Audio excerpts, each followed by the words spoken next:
আমার চ্যানেলে তোমাদের সকলকে স্বাগত। আজ আমরা ক্লাস 6-এর রায়ান মার্টিন প্রশ্নবিচিত্র থেকে ভূগোলের দ্বিতীয় পর্যায়ক্রমিক মূল্যায়নের প্রথম স্কুল সলভ করব।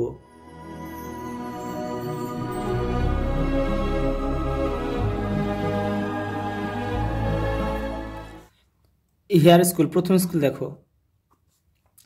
পৃথিবীর ভূত্বক গঠনের মূল উপাদান হলো সিলিকন। পরেরটা দেখো, বেতার তরঙ্গ বায়ুমণ্ডলের যে স্তর থেকে প্রতিফলিত হয় তা হলো আয়নোস্ফিয়ার। পরেরটা দেখো, আন্টার্কটিকা তথা পৃথিবীর দীর্ঘতম হিমবাহ হলো ল্যাম্বার্ট। বৈজ্ঞানিকেরা আন্টার্কটিকায় গবেষণার জন্য যান শীতকালে। পরেরটা, পৃথিবীর অ্যালবেডোর পরিমাণ হলো 35%। বায়ুর আর্দ্রতা পরিমাপক যন্ত্র হলো হাইগ্রোমিটার। পশ্চিমবঙ্গে গ্রীষ্মকালীন বজ্রবিদ্যুৎ সহ ঝড় বৃষ্টিকে বলে কালবৈশাখী। দক্ষিণ ভারতের সবথেকে উর্বর মাটি হলো কালো মাটি। ভারতে ক্রান্তীয় চিরসবুজ অরণ্য দেখা যায় উত্তর পূর্বাঞ্চলে। জল্লাওয়াড়া হলো ভারতের একটি অভয়ারণ্য। এই যে পরেরটা দেখো, 2 দাগের, বায়ুমণ্ডলের কোন স্তর সূর্যের অতি বেগুনি রশ্মি থেকে পৃথিবীর জীবকুলকে রক্ষা করে? ওজোন স্তর। ওজোন স্তর। পৃথিবীর স্বাভাবিক উষ্ণতার ক্রমাগত অস্বাভাবিক বৃদ্ধির ঘটনাকে বিশ্ব উষ্ণায়ন বলে। শীতকালে আন্টার্কটিকার আকাশে রামধনু রঙের মতো আলোর ছটাকে মেরুজ্যোতি বলে। মেরুজ্যোতি বলে। নির্দিষ্ট উষ্ণতায় নির্দিষ্ট পরিমাণ বায়ুতে জলীয় বাষ্পের পরিমাণকে বায়ুর আর্দ্রতা বলে। আর আর্দ্রতা। পরের প্রশ্ন দেখো, জলীয় বাষ্প ঠান্ডা হয়ে কোন পদ্ধতিতে ছোট ছোট জলকণায় পরিণত হয়? ঘনীভবন। ঘনীভবন। মৌসুমী বায়ু শীতকালে ভারতের করমণ্ডল উপকূলে বৃষ্টিপাত ঘটায়। কোন মৌসুমী বায়ু? উত্তর পূর্ব মৌসুমী বায়ু।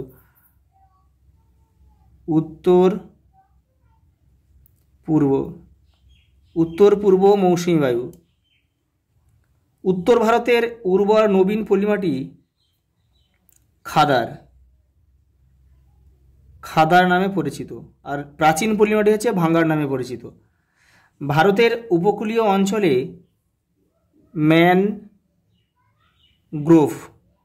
ম্যানগ্রোভ অরণ্য গড়ে উঠতে দেখা যায়, যেমন সুন্দরবন। ভেষজ উদ্ভিদ রক্তচাপ কমাতে সাহায্য করে। সর্পগন্ধা।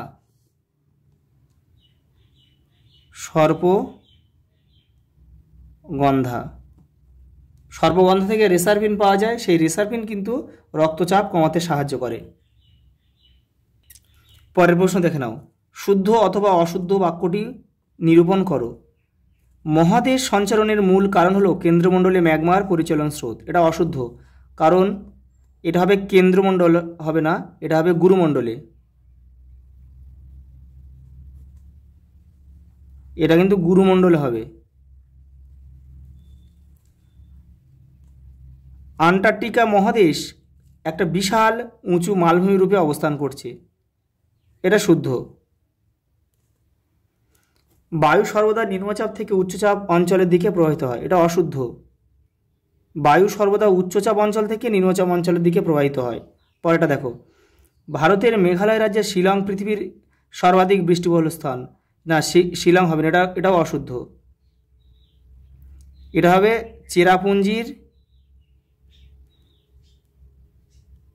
চেরাপুঞ্জির মৌসিন রাম। পরেরটা দেখো,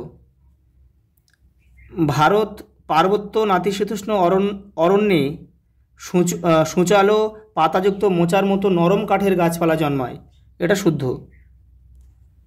পরেরটা দেখো, 4 দাগে 2-1 কথায় উত্তর দাও। প্রথম প্রশ্ন দেখো, ইউরোপের প্রধান পর্বতশ্রেণীর নাম কি? আল্পস। আল্পস।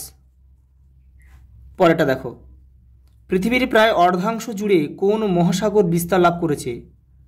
প্রশান্ত মহাসাগর। আন্টার্কটিকা মহাদেশের জীবন্ত আগ্নেয়গিরির নাম কি? Mount Erebus. এরেবাস। আগত সৌর বিকিরণের যে পরিমাণ সূর্যরশ্মি পৃথিবীর ভূপৃষ্ঠকে উত্তপ্ত করে তাকে বলে কার্যকরী সৌর বিকিরণ। বিকিরণ এটা হচ্ছে 51% এটা। আচ্ছা, পরেরটা দেখো, 100% মেঘাচ্ছন্নতা বলতে কি বোঝায়? সম্পূর্ণ মেঘলা আকাশ। পরেরটা দেখো, ভারতে শীতকালে মাঝে মাঝে মেঘলা আকাশে যে ঝিরিঝিরি বৃষ্টি হয় তাকে বলে পশ্চিমী ঝঞ্ঝা বা ওয়েস্টার্ন ডিস্টার্ব। ভারতে ছোটনাগপুর মালভূমি অঞ্চলে কোন মাটি গড়ে উঠেছে? ল্যাটেরাইট। ল্যাটেরাইট মাটি গড়ে উঠেছে। ভারতে আন্দামান ও নিকোবর দ্বীপপুঞ্জে কোন অরণ্য গড়ে উঠেছে? ক্রান্তীয় চিরসবুজ অরণ্য গড়ে উঠেছে।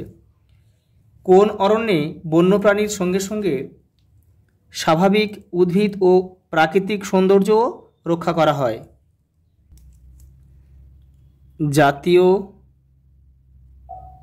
জাতীয় উদ্যান বা ন্যাশনাল পার্ক। পরের প্রশ্ন দেখো, পরের প্রশ্ন হচ্ছে 5 দাগের প্যানজিয়া ও প্যান্থালাসা কি? তোমাদের টেক্সটের 35 নম্বর পেজে উত্তরটা রয়েছে।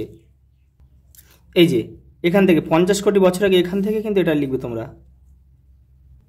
পরের প্রশ্ন দেখো, মেরুজ্যোতি কি? তোমাদের টেক্সটের 40 নম্বর পেজে উত্তরটা রয়েছে। এই যে দেখে নাও, মেরুজ্যোতি কি? এই যে মে আগস্ট মাসে এখান থেকে এটা পুরো লিখতে হবে। এই যে আলোর ছটা বা মেরুজ্যোতি দেখা যায়। পরের প্রশ্ন দেখো, সমষ্ণ রেখা কাকে বলে? তোমাদের টেক্সটের 52 নম্বর পেজে উত্তরটা রয়েছে, দেখে নাও। এই যে পৃথিবীর মানচিত্রে সমান গড় উষ্ণতাযুক্ত স্থানগুলোকে যে রেখা দ্বারা যুক্ত করা হয় তাকে সমষ্ণ রেখা বলে। পরের প্রশ্ন দেখো, লু কি? তোমাদের টেক্সটের 80 নম্বর পেজে উত্তরটা রয়েছে। এই যে লু, এখান থেকে গরমকালে উত্তরপ্রদেশ থেকে এই পর্যন্ত লিখতে হয় যে লু। পরের প্রশ্ন দেখো, 6 দাগে বিশ্ব উষ্ণায়ন কি? এর ফলাফল লেখো। তোমাদের টেক্সটের 38 নম্বর পেজে উত্তরটা রয়েছে, দেখে নাও। এই যে এখান থেকে এই পর্যন্ত বিশ্ব উষ্ণায়ন, আর তার ফল বা প্রভাব আছে এখান থেকে এই পর্যন্ত। পরের প্রশ্ন দেখো, আবহাওয়া এবং জলবায়ুর পার্থক্য লেখো। তোমাদের টেক্সটের 45 নম্বর পেজে উত্তরটা রয়েছে। এই যে দেখে নাও, এই যে আবহাওয়া জলবায়ুর পার্থক্য। পরের প্রশ্ন দেখো, অরণ্য সংরক্ষণ বলতে কি বোঝো? দেখে নাও, তোমাদের টেক্সটের 90 নম্বর পেজে উত্তরটা রয়েছে। এই যে অরণ্য সংরক্ষণ। পরের প্রশ্ন দেখো, উদাহরণসহ ভারতে নাতিশীতোষ্ণ অরণ্য লবণাম্বু অরণ্যের উদ্ভিদের বৈশিষ্ট্যগুলি লেখো। দেখে নাও, তোমাদের টেক্সটের 89 নম্বর পেজে কিন্তু উত্তরটা রয়েছে। এই যে তোমরা এখান থেকে উত্তরটা এই যে নাতিশীতোষ্ণ অরণ্য, এই যে অরণ্যের নাম আর এই উদ্ভিদের বৈশিষ্ট্য শুধু এইটা লিখলে হয়ে যাবে। এই 1, 2, 3, আর এটা আছে উপকূলীয় ম্যানগ্রোভ বা লবণাম্বু অরণ্য। এখান থেকে শুধু এই যে শ্বাসমূল ও ঠেসমূল দেখা যায়, এটা লিখলে হয়ে যাবে। এগুলো তোমাদের কিন্তু লিখতে হবে না। পরের প্রশ্ন দেখো, 7 দাগের পৃথিবীর বায়ুমণ্ডলের স্তর বিন্যাস করো। তোমাদের টেক্সটের 31 নম্বর পেজে উত্তরটা রয়েছে, দেখে নাও। এই যে বায়ুমণ্ডলের স্তর বিন্যাস, তোমরা শুধু স্তরগুলোর নাম আর তাদের কত কিলোমিটার পর্যন্ত বিস্তৃত সেটা লিখলেই হয়ে যাবে। দেখে নাও, প্রথমে আছে ট্রপোস্ফিয়ার, তারপরে রয়েছে তোমাদের স্ট্র্যাটোস্ফিয়ার, তারপরে রয়েছে মেসোস্ফিয়ার, থার্মোস্ফিয়ার, আর এই যে এক্সোস্ফিয়ার। পরের প্রশ্ন দেখো, পৃথিবীর তাপমণ্ডলের বিবরণ দাও। তোমাদের টেক্সটের 52 নম্বর পেজে উত্তরটা রয়েছে। এই যে দেখে নাও, এই যে পৃথিবীর তাপমণ্ডল, এই যে উষ্ণমণ্ডল, নাতিশীতোষ্ণমণ্ডল আর হিমমণ্ডল, এটা লিখতে হবে। পরের প্রশ্ন দেখো, ভারতের জলবায়ুতে মৌসুমী বায়ুর প্রভাব আলোচনা করো। তোমাদের টেক্সটে 82 নম্বর পেজে উত্তরটা রয়েছে। এই যে দেখে নাও, ভারতে মৌসুমী বায়ুর প্রভাব, এটা পুরোটা লিখতে হবে।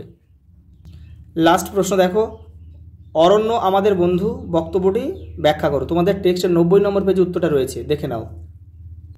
এই যে অরণ্য আমাদের বন্ধু, এটা কিন্তু তোমরা পুরোটা লিখবে, এইগুলো সবই লিখবে। আজ এই পর্যন্ত, দেখা হবে পরের ভিডিওতে।